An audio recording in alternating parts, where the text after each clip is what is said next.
వారంలో ధోరణి లేక వైఖరి లేక పద్ధతి అనగా వాటన్నిటికీ ఇంగ్లీష్లో ఉన్న ఒక పదం యాటిట్యూడ్. మానవుని యొక్క జీవితంలో ప్రతి సందర్భంలో కూడా కనపడుతూ ఉండేది మానవుని యొక్క వైఖరి లేక ధోరణి లేక వాడ పద్ధతి. ప్రపంచంలో ఒక ఉన్నతమైన విశ్వవిద్యాలయంలో అంటే టాప్ యూనివర్సిటీలో కంపెనీలు మెయిన్ కంపెనీల్లో ఉన్న సిఇఓలను అందరినీ పిలిచి ఒక సర్వే చేయడం జరిగింది.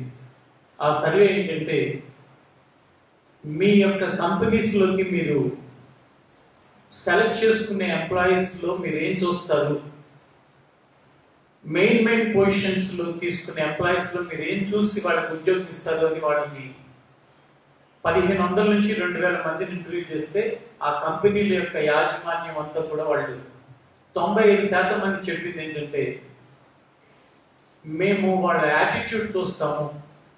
అంటే వాళ్ళ యాటిట్యూడ్ చూస్తాము అంటే వాళ్ళ వైఖరి ఎలా ఉంటుంది అనే దాన్ని బట్టి మేము ఉద్యోగం ఇవ్వడం జరుగుతుంది. వాళ్ళ ధోరణి ఎలా ఉంది అనేది మేము ముఖ్యంగా గమనించేది. మా ఫస్ట్ ప్రయారిటీ వాళ్ళ యాటిట్యూడ్కి అని వాళ్ళు చెప్పారు. ఆ సర్వే మాత్రమే కాకుండా మరొక సర్వేలో ప్రతి సంవత్సరం కూడా ప్రపంచంలో ఉన్న ధనవంతులందరినీ అనౌన్స్ చేస్తూ ఉంటాయి కొన్ని ఆర్గనైజేషన్స్. టాప్ 500 అంటే ఏంటంటే ప్రపంచంలో ఉన్న మొదటి 500 మంది ధనవంతుల్ని మీరు ఈ స్థానానికి రావడానికి కారణం ఏంటని వాళ్ళని అడిగితే వాళ్ళ సమాధానం కూడా మా యొక్క వైఖరిని బట్టి మేము ఇక్కడికి వచ్చాం, మేము తెలివితేటలు అందరికంటే ఎక్కువ ఉండి ఇక్కడ లేము, లేక మా తాతలు మా తండ్రులు సంపాదించిన దాన్ని బట్టి ఇక్కడ లేం, కానీ మా వైఖరిని బట్టి మేము ఈ స్థానాల్లో ఉంటున్నాం, వీటిని కాపాడుకుంటున్నాం. అంటే ఒక సామాన్యమైన మనిషి దగ్గర నుండి ప్రపంచ ధనవంతుల వరకు కూడా ప్రతి మనిషి జీవితంలోనూ అనేకమైన విషయాలను ప్రభావితం చేసే సంగతి ఏదైనా ఉంటే, అనేకమైన విషయాలను ప్రభావితం చేసే విషయం ఏదైనా ఉంటే అది యాటిట్యూడ్. అదే తెలుగులో మన యొక్క వైఖరి, మన ధోరణి లేక మన పద్ధతి. దురదృష్టకరమైన సంగతి ఏంటంటే క్రైస్తవ సమాజంలో అనేకులకు ఈ సంగతిని గురించి అవగాహన లేకుండానే సాగిపోవడం అనేది దురదృష్టకరమైన సంగతి.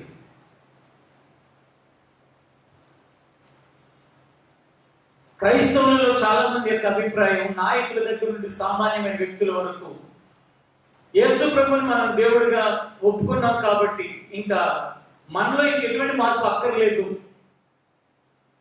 యేసు రక్తము నా పాపములన్నీ క్షమించబడతాయి అనే విశ్వాసం నాకుంది కాబట్టి ఇక నేను ఎలా ఉన్నా సరిపోతుంది. అది చాలా చాలా ప్రమాదకరమైన ఆలోచన విధానం. బైబిల్ గ్రంథం చాలా స్పష్టంగా మనకి తెలియపరిచే సంగతిని మనం కనుక గమనిస్తే, ఒక ధనవంతుడు యేసు ప్రభు దగ్గరికి వచ్చి నేను బాల్యకాలం నుండి నీ గ్రంథంలో ఏవేవైతే సంగతులు ఉన్నాయో అవన్నీ నేను చేస్తూనే వస్తున్నాను, నేను నీ రాజ్యానికి రావడానికి నాకు ఇంకా ఏదైనా పొదవు ఉన్నదా, ఏదైనా తక్కువ ఉన్నదా అని అడిగాడు. నువ్వు నీ ధర్మశాస్త్ర గ్రంథంలో రాయించినవన్నీ నేను చేస్తూ వస్తున్నాను. ఇది జరిగి 2000 సంవత్సరాలు ఇంచుమించు. ఆయన వచ్చిన తర్వాత ఆయన శరీరధారికి భూమి మీద ఉన్న దినాల్లో జరిగిన సంగతి ఇది. అప్పుడు ఆ ధనవంతుడితో ప్రభు చెప్పాడు, నీ ఆస్తంతా మీ పేదలకు ఇచ్చి నన్ను వెంబడించు అని చెప్పాడు. అంటే ధనవంతులు అందరి ఆస్తులు అమ్మి పేదలకు ఇవ్వమనే దేవుని ఉద్దేశం కాదు ఆ మాట యొక్క అర్థం. అతని యొక్క జీవితం, అతని యొక్క యాటిట్యూడ్, అతని వైఖరిలో తన ధనం మీద నమ్మకంతో బ్రతుకుతున్నాడని దేవునికి అర్థమైంది. ఈ మాట చెప్పాడు, నన్ను వెంబడించు. అంటే నా శిష్యులు ఏ విధంగా అయితే నా వెంట ఉన్నారో నువ్వు కూడా ఒక శిష్యుడిగా ఉంటావు అని ఆయన ఆఫర్ ఇచ్చాడు, అవకాశం ఇచ్చాడు. కానీ ఆ ధనవంతుడు ముఖాన్ని చిన్నబుచ్చుకుని వ్యసనపడుతూ హృదయంలో వెళ్ళిపోయాడు. అంటే అతని వైఖరి ఆ ప్రభువు చెప్పిన మాటకు అంగీకారము తెలుపుటలేదు. అతని ధోరణి ఆయన మాటను వ్యతిరేకిస్తాడు. ఆయన ఒక గొప్ప బోధకుడని, ఆ దేవుని కుమారుడుగా లోకంలోకి వచ్చి అనేక అద్భుతములు చేస్తున్నాడని ఆయన ఎత్తుకొచ్చాడు. కానీ తీరా అతని వైఖరిలో ఉన్న సమస్యను బట్టి ఆయన చెప్పిన మాట వినకుండానే వెళ్ళిపోయాడు. అదే రీతిలో ఈ రోజున యేసుక్రీస్తు దగ్గరికి వచ్చి ఆయన వెంబడించే వారి జీవితాల్లో ఆయన మాటను వినని, లేక ఆయన మాటను చేయడానికి ఇష్టం లేని మన వైఖరి, మన ధోరణి మన జీవితానికి నష్టాన్ని కలిగించేదే కానీ మనకు ఆశీర్వాదాన్ని, క్షేమాన్ని కలిగించేది ఎంత మాత్రము కూడా కాదు. అందుకే పరిశుద్ధ లేఖనాల ద్వారా మన జీవితంలో మనం అర్థం చేసుకుని, ఒకటి కట్టబడటానికైనా, విరగొట్టబడటానికైనా, ఒక విజయానికైనా, ఒక అపజయానికైనా, ఒక మేలుకైనా, ఒక కీడుకైనా, ఒక సంతోషానికైనా, ఒక దుఃఖానికైనా ప్రముఖ పాత్రను పోషించేది మన వైఖరి తప్ప మరి ఏ ఇతరమైనది కానీ కాదు. చాలా విషయాలు మన జీవితాల్లో మనం వింటూ ఉంటాం, విడిచిపెట్టేస్తూ ఉంటాం. కానీ కొన్ని విషయాన్ని లోతుగా మన జీవితంలో ధ్యానించడం ప్రారంభిస్తే, లోతుగా దాన్ని గ్రహించడం ప్రారంభిస్తే, కొద్ది కాలంలోనే మన పరిస్థితులన్నీ కూడా మారిపోతాయి. కొద్ది కాలంలోనే మన చుట్టూ ఉన్న పరిస్థితులన్నింటిలో కూడా మనం మార్పు చూడగలుగుతాం. కొద్ది సమయంలోనే మనం ఊహించినంత మేలు మన జీవితంలో మనం అనుభవించగలుగుతాం. బైబిల్ గ్రంథంలో నుండి దానియేలు గ్రంథాన్ని మనం తెరిచినట్లయితే, దానియేలు గ్రంథం 6వ అధ్యాయం మొదటి 3 వచనాలు చదువుకుందాం. తన రాజ్యం అంతటి పైన అధిపతులుగా ఉండుటకు 120 మంది అధిపతులను నియమించుటకు దర్యావేషునకు ఇష్టమైంది. వారిపైన ముగ్గురిని ప్రధానులుగా నియమించాడు. ఆ ముగ్గురులో దానియేలు ముఖ్యుడు. రాజులకు నష్టము కలగకుండానట్లు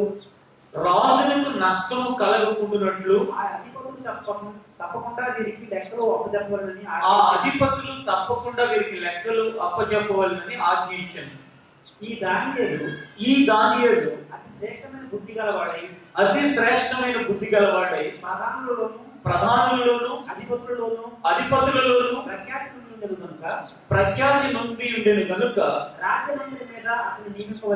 రాజ్యం అంతటి మీద అతన్ని నియమింపవలనని రాజు ఉద్దేశించను. దానియేలు అనే ఒక వ్యక్తి ఉండేవాడు. బైబిల్ గ్రంథంలో ఎవరైనా ఏ విషయాలైనా మాట్లాడుతున్నప్పుడు మనం ఒక అవగాహనతో ఆ విషయాలను మనం వినాలి. చదువుతున్నప్పుడు కూడా ఒక అవగాహనతో వినాలి. ఆ అవగాహనలో ముఖ్యమైనది ఏంటంటే, గ్రంథంలో ఉన్న ప్రతి సంగతి కూడా హిస్టరీ, చరిత్ర. అంతేగాని గ్రంథంలో ఉన్న విషయాలు ఎవరో ఒకరి యొక్క కల్పితమైన కథలు కాదు, ఎవరో ఒకరి యొక్క ఆలోచనల ద్వారా పుట్టినవి కాదు. గ్రంథంలో ఉన్న ప్రతి సంగతి కూడా ఒక హిస్టరీ. ఈ దానియేలు అనే వ్యక్తి ఉండటం చరిత్ర. బబులోను అనే సామ్రాజ్యంలో వారు ఇశ్రాయేలీయులైన ప్రజల మీదకి యుద్ధానికి వెళ్ళినప్పుడు యెరూషలేము, అదే ఇప్పుడున్న జెరూసలేం, ఆ జెరూసలేము ప్రాంతం మీదకి యుద్ధానికి వెళ్ళినప్పుడు ఈ బబులోను అనే సామ్రాజ్యపు వారు అక్కడ యుద్ధం చేసినప్పుడు కొంతమంది చాలా తెలివి గల వాళ్ళుగా, జ్ఞానం కలిగిన వాళ్ళుగా కొద్దిమంది యవనస్తుల్ని వాళ్ళు బందీలుగా పట్టుకున్నారు. పట్టుకుని ఆ యుద్ధానికి నాయకత్వం వహించిన నెబుకద్నెజరు అనే రాజు ఏం చేశాడంటే, ఈ జ్ఞానం కలిగిన వాళ్ళని కనుక మన దేశానికి తెచ్చుకుంటే వాళ్ళ వలన మనకు ఉపయోగం ఉంటుంది. ఇప్పుడు ఇండియా నుండి కానీ, చైనా నుండి కానీ, ఇంకా రకరకాల దేశాల నుంచి అమెరికాకి, లేకపోతే బ్రిటన్కి, ఇలా కొన్ని ప్రాంతాలకి, బాగా డెవలప్డ్ కంట్రీస్ కి వెళ్ళడానికి కారణం ఏంటి? వాళ్ళు ఎందుకు రాణిస్తున్నారు వాళ్ళ దేశంకి అంటే, కేవలము మనకున్న మేధస్సుని, అది మనమైన ఇంకో దేశస్తులైన ఆ దేశానికి ఉపయోగించింది, ఆ దేశం యొక్క అభివృద్ధికి వాళ్ళు దాన్ని యూజ్ చేయాలి అనే ఉద్దేశంతో, అంతేగాని ఈ దేశం మీద ప్రేమతో కాదు. అది మన దేశానికి ఇతరులు తీసుకొచ్చినా మనను కూడా అదే ఉద్దేశం, వాళ్ళ దేశంలో ఉన్న జ్ఞానాన్ని మనం ఉపయోగించుకుని ముందుకెళ్ళాలి. ఇది ఇప్పుడు ప్రారంభమైనది కాదు, ఆ దినాల్లోనే ప్రారంభమైంది. ఇది ఇంచుమించుగా ఒక 5,000 సంవత్సరాల క్రితం జరిగిన సంగతి. అక్కడ ఈ దానియేలు అనే వ్యక్తిని, యవనస్తుడైన వ్యక్తిని చెరపట్టి తీసుకుని వచ్చారు. వాళ్ళు పట్టుకుని వచ్చినప్పుడు, బందీగా తీసుకొచ్చినప్పుడు అతను ఒక యువకుడు, కేవలం ఒక బాల్యము కాలము అనే దానిలో ఉన్నాడు. తీసుకొచ్చిన తరువాత అతని యొక్క జీవితం మనం చదువుకున్న భాగంలోకి వచ్చేసరికి ఏమైందంటే, ఆ దేశం మొత్తం మీద ఒక 120 మంది ఆఫీసర్స్ నియమించాలని ఆ రాజుగారు కోరుకున్నారు. ఆ 120 మంది ఆఫీసర్స్ కి పైన ఒక 3 ప్రధానులు, ప్రైమ్ మినిస్టర్స్ నిర్ణయించారు. ఈ 120 మంది ఆ 3కి రిపోర్ట్ చేయాలి. అంటే ఈ 120 మంది ఆ 3కి అన్ని కూడా చెప్పాలి. ఆ 3లో కూడా ఇంకొక చీఫ్ ప్రైమ్ మినిస్టర్ టైప్ లో ఒక చీఫ్ ను ఎలక్ట్ చేశారు. ఈ 3లో ప్రధానమైన వ్యక్తి ఎవరంటే దానియేలు అనే వ్యక్తి. ఆ దేశానికి అతను వచ్చినప్పుడు బందీగా వచ్చాడు. ఆ దేశానికి వచ్చిన సమయానికి అతను ఒక బాలుడు. కానీ అతని జీవితం ఏమైందంటే, ఆ తర్వాత సంవత్సరాలు జరిగేసరికి ఆ దేశంలో రాజు తర్వాత, ఆ రాజు అంతటి వాడిగా, రాజు తర్వాత సెకండ్ పర్సన్, సమస్త అధికారాల్లో కూడా 2వ వాడిగా అతను ఉన్నాడు. రాజు తర్వాత అధికారాలన్నీ ఎవరికి ఉన్నాయి అంటే ఈ దానియేలు అనే వ్యక్తికి ఉన్నాయి. దానికి కారణం ఏంటి? అక్కడ మనం చదువుకుంటున్న భాగంలో మనకు కనిపిస్తున్న విషయం ఏంటంటే, ఈ దానియేలు అతి శ్రేష్టమైన బుద్ధి గలవాడై ప్రధానులలోనూ అధిపతులలోనూ ప్రఖ్యాతి నొందియుడను గనుక రాజ్యం అంతటి మీదను అతను నియమించుకోవాలని రాజు ఉద్దేశించను. అంటే అతని యాటిట్యూడ్ చూస్తే అతి శ్రేష్టమైనది, అతని ధోరణి అతి శ్రేష్టమైనది.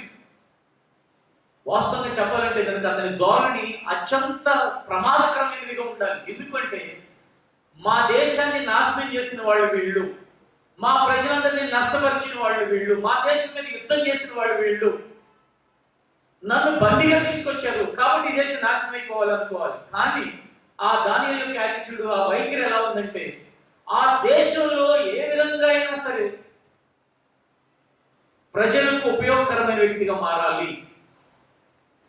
తనకు దేవుడిచ్చిన ఆలోచనల ద్వారా, దేవుడు తనకి ఇచ్చిన జ్ఞానం ద్వారా, దేవుడు తన హృదయంలో ఉంచిన మంచితనం ద్వారా అతను అందరికీ ఉపయోగపడాలి. ఈ స్వభావంతో అతను ముందుకు కొనసాగాడు.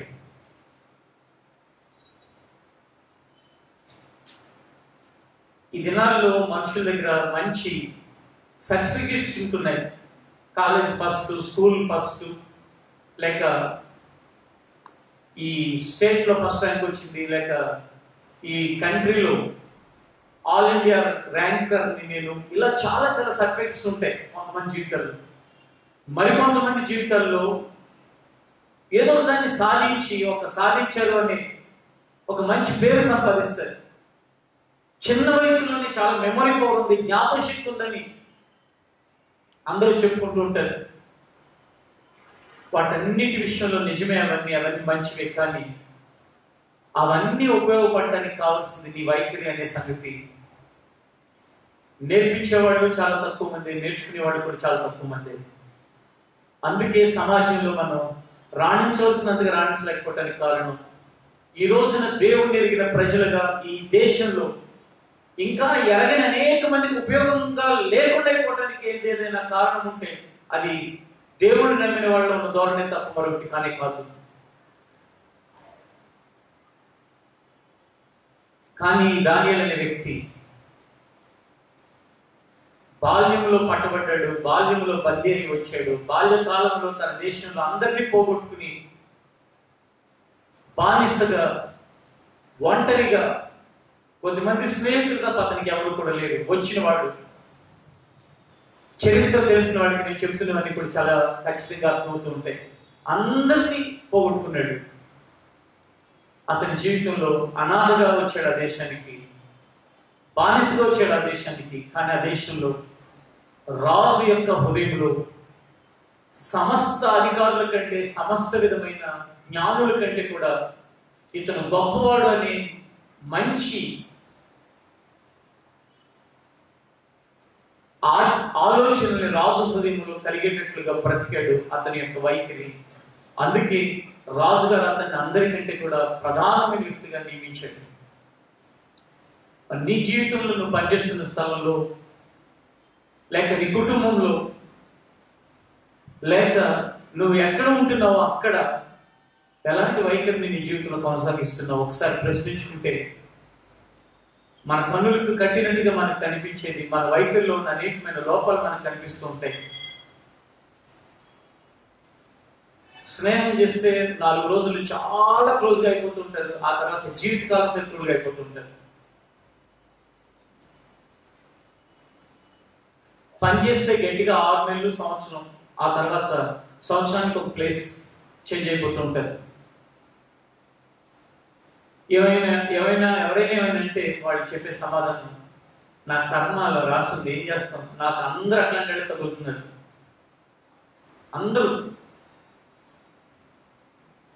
చదువుకోమంటే ఏదో కోర్సులో జాయిన్ అవటం, ఆ తర్వాత నాకు ఇది నచ్చని కోర్సు, ఇంకోటి చదువుతాను, లేకపోతే ఇంకోటి చదువుతాను. పోనీ సరే అని చెప్పి ఆ కోర్సును వదిలించి ఇంకో దాంట్లో జాయిన్ చేస్తే ఇది కూడా నాకు నచ్చట్లేదు, ఇంకోటి కూడా నాకు నచ్చట్లేదు. అప్పటికే తల్లిదండ్రులు విసిగిపోతారు. ఇలా వయసు కూడా అయిపోతుంటుంది, జీవితం అంతా కూడా అంధకారం. ఎంతో కష్టపడి ఎన్నో విధాలుగా ప్రయత్నించి వివాహం జరిగిస్తే, ఇలాంటి వాడిని ఇచ్చి నాకు చేశారు, నా జీవితాన్ని అంతా కూడా మీరే నాశనం చేశారు, మీ తల్లిదండ్రుల మీద, లేక ఆ వివాహాలు చేసిన వాళ్ళ మీద ద్వేషభావంతో బ్రతుకుతూ వాళ్ళ మీదకి నెట్టేసిన నెపాన్ని, నాదే తప్పు లేదు, అతని వల్ల నాకు ఈ సమస్యలు వస్తాయి, ఆమె వల్ల నాకు ఈ సమస్యలు వస్తాయి అనుకుంటూ చూస్తుండగానే వృద్ధాప్యంలోకి కాలమంతా గడిచిపోయి పిల్లల జీవితాలు ఎందుకు కాకుండా అయిపోతాయి. వీటన్నిటి యొక్క ఫలితాలు, లేక వీటన్నిటి యొక్క రిజల్ట్ దుఃఖము, వేదన, కలవరాలు, శాపము తప్ప మరొకటి కాదు. దీనికి కారణం ఏంటి?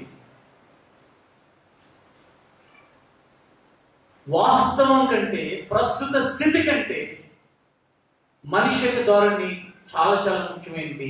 ప్రస్తుత స్థితి ఎలాంటిది అయినప్పటికీ కూడా, వాస్తవం ఎంత కఠోరంగా ఉన్నప్పటికీ కూడా, నీ ధోరణి ద్వారా నువ్వు ఎంతో చక్కగా నీ లైఫ్ని ముందుకు లీడ్ చేయగలుగుతావు. ఈ ధోరణి అనే దాని యొక్క ప్రాధాన్యత తెలియని ప్రతి వ్యక్తి కూడా తన జీవితంలో బ్రతుకులన్నీ కూడా మన జీవితం యొక్క కష్టానికి, నష్టానికి, బాధకి కారణం ఏ ఒక్కరు అని చెప్పి వాళ్ళ మీద త్రోసి చింతతో బ్రతికేస్తూ ఉంటారు.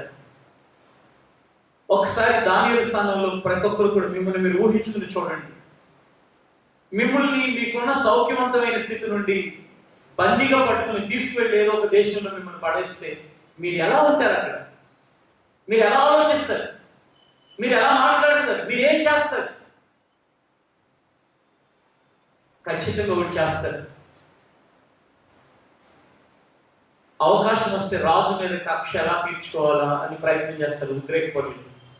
మరికొంతమంది ప్రతిదినము కూడా దూషించుకుంటూ, శపించుకుంటూ, ఏడుస్తూ జీవితాన్ని ఈడ్చుతూ ఉంటారు ముందుకి. నా కర్మ, మా వాళ్ళందరినీ చంపేశారు, నన్ను ఇక్కడ తీసుకొచ్చి పడేశారు, నా కర్మ ఇది అని చెప్పి సణుక్కుంటూ కొనుక్కుంటూ వాడు బ్రతికేస్తూ ఉంటారు. కానీ దానియేలు అలా చేయలేదు. దానియేలు తాను జీవిస్తున్న జీవితానికి అర్థాన్ని వెతుక్కుంటూ బ్రతికాడు. తాను బ్రతుకుతున్న బ్రతుకు యొక్క పరమార్థాన్ని గ్రహించడానికి ప్రయత్నించాడు.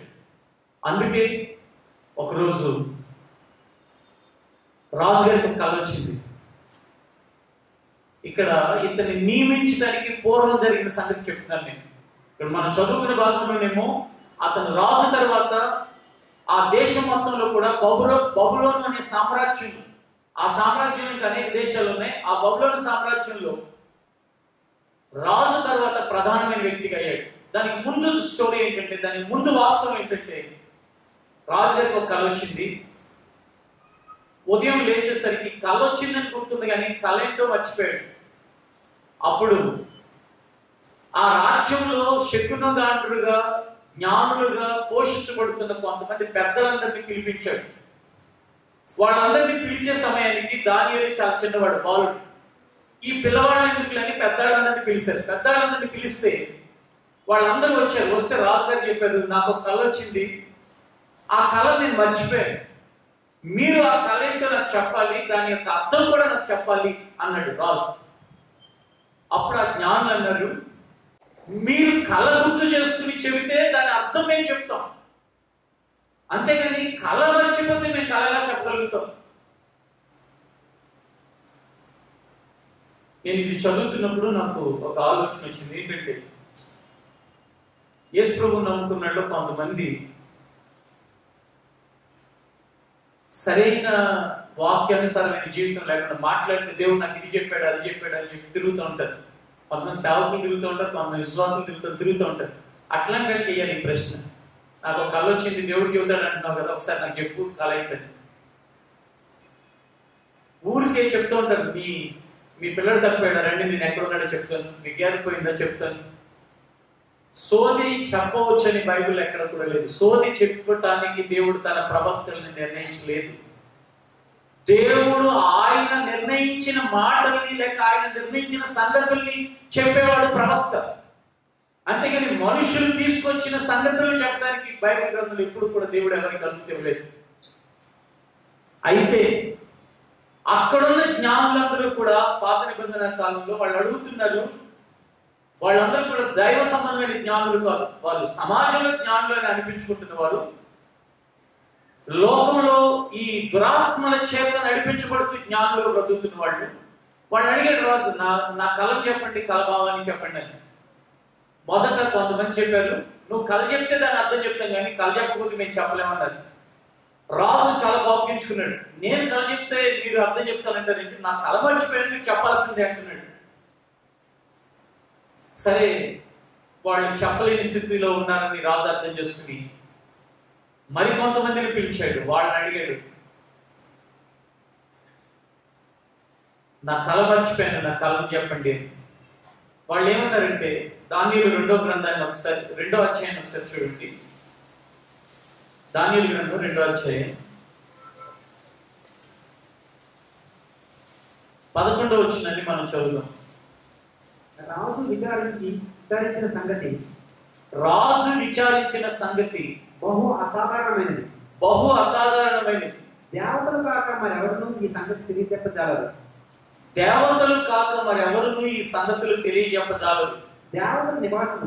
దేవతల నివాసములు శరీరుల మధ్య ఉండవు కదా. అందుకు రాజు కోపము తెచ్చుకుని అత్యాగ్రహము గలవాడై బబులోనులోని జ్ఞానులందరినీ సంహరింపవలనని ఆజ్ఞయించను. చాలు. ఆయన మరికొంతమంది పిలిచడిగితే వాళ్ళు స్ట్రైట్ గా ఏం చెప్పారంటే, రాజుగారు మీరు అడుగుతున్నది అసలు ఏంటి, మీరు అడిగే మాట ఏంటి, అసలు మీరు అడుగుతున్నది ఏంటంటే అసాధారణమైన సంగతి. అసాధారణమైన అంటే హైలీ ఇంపాసిబుల్. ఎక్కడైనా కళ మర్చిపోతే ఆ కళ ఏంటి ఎవరు చెప్తారంటే, కళ చెప్తే అర్థం చెప్తాం కానీ అంటే రాజుకండి చాలా కోపం వచ్చి ఏం చేశారంటే, ఈ సామ్రాజ్యంలో జ్ఞానులందరినీ కూడా చంపేయండి అని చెప్పి ఆజ్ఞించారు. నా కళని గుర్తు చేయగలిగిన వాడు ఎవడు ఇక్కడ లేడు కాబట్టి అందరినీ కూడా చంపివేయండి అని ఆజ్ఞ వచ్చింది. అప్పుడు దానియేలు ఈ సంగతి విన్నాడు. విని ఎవరైతే జ్ఞానులందరినీ చంపడానికి ప్రయాణం అయ్యారో, ఎవరైతే జ్ఞానులందరినీ చంపడానికి బయలుదేరారో ఆ బాడీగార్డ్స్, రాజుగారి బాడీగార్డ్స్ వాళ్ళ అధిపతి దగ్గరికి వెళ్ళాడు. వెళ్ళి, అయ్యా నేను చెప్తున్నాను జాగ్రత్తగా వినండి, నాకు ఒక అవకాశం ఇప్పించండి, నేను ప్రయత్నం చేస్తాను. ఒకసారి ఆ మాటను కూడా మనం చదువుతాం. చూడండి ఆ మాటని.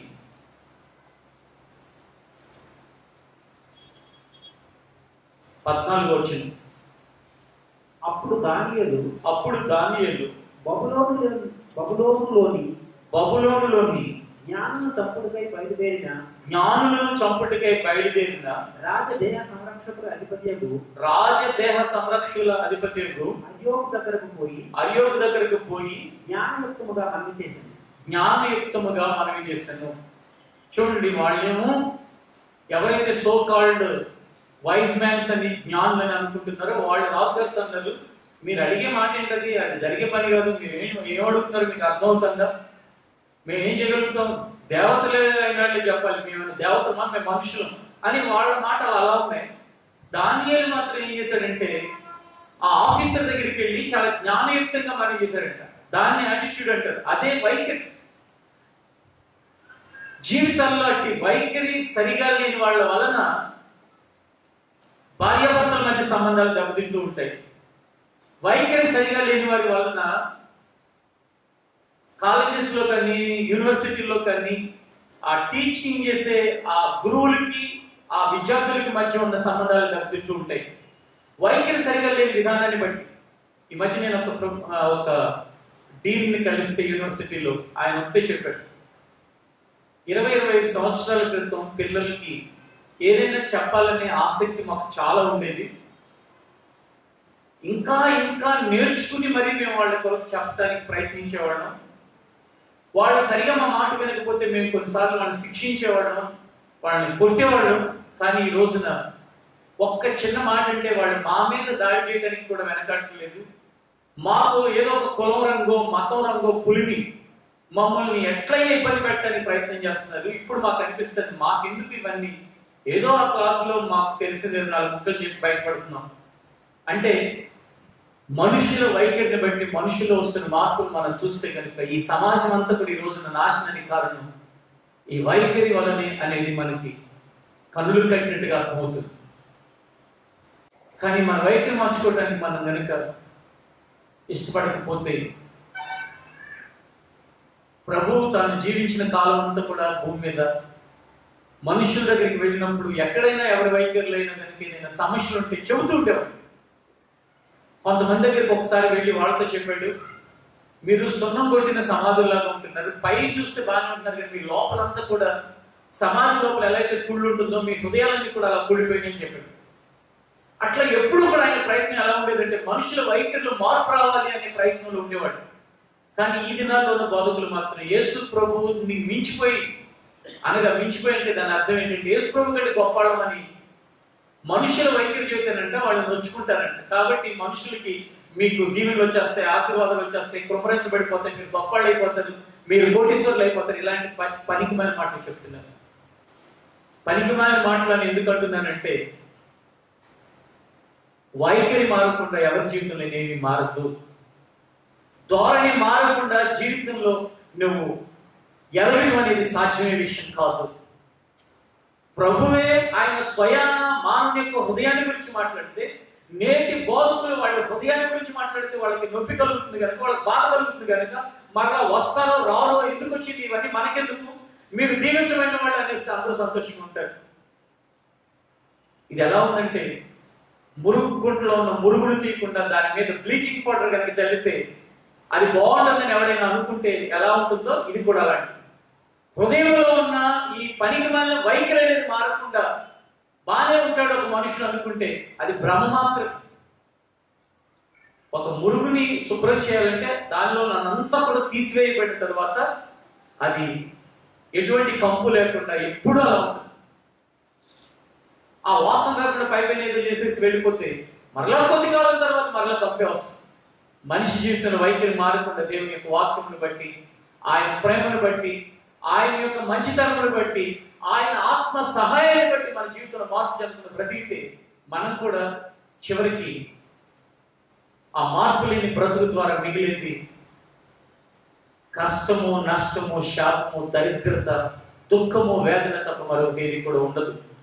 యేసుక్రీస్తు నామములో ఆయన ఎదుకు వచ్చిన మనందరి జీవితాల కొరకు ప్రభు ఆయన వాక్యము ద్వారా మన జీవితంలో ఉన్న ప్రతి లోపాన్ని మనకు తెలియపరుస్తున్నప్పుడు, ప్రతి విధమైన బలహీనతని మన ఎదుట ఉంచుతున్నప్పుడు, మన జీవితంలో ఉన్న ప్రతి సమస్యను మన ఎదుట పెడుతున్నప్పుడు ప్రభు, అవును ప్రభు, నేను ఇలాంటి ప్రవర్తనతోనే ఉన్నాను, నేను అలాగనే జీవిస్తున్నాను ప్రభు, నాలో నా వైఖరి ఖచ్చితంగా ప్రభు, ఎప్పుడు దూషించుకుంటూ, శపించుకుంటూ, ఎదుటి వాళ్ళ తప్పులు పట్టుకుంటూ, నా కర్మ ఎలా అయిందని కృంగిపోతూ, ఇది నా వైఖరి ప్రభు, నా వైఖరిని సమూలంగా మార్చుకోవడానికి ఇష్టపడుతున్నాను, నాకు సహాయం చేయండి దేవుడిని అడగండి. ఖచ్చితంగా దేవుడు సహాయం చేస్తాడు. నీ పరిస్థితులతో, ప్రస్తుతం నీ ఉన్న స్థితితో లేక నీకు కలిగిన కష్టాలతో నష్టాలతో ఏమాత్రం సంబంధం లేకుండా నీ వైఖరిలో కలిగిన మార్పు ద్వారా నీ ఉన్నతమైన స్థితిలోకి నడిపించబడతావు, దేవుని చేత హెచ్చించబడతావు, దేవుని యొక్క కృపను సమృద్ధిగా పొందిన వాడిగా నీవు ఉంటావు. నీ భవిష్యత్తు ఆశీర్వాదకరంగా మార్చబడుతుంది. అట్టి ధన్యత ప్రభు దయచేయను గాక. ఆమేన్.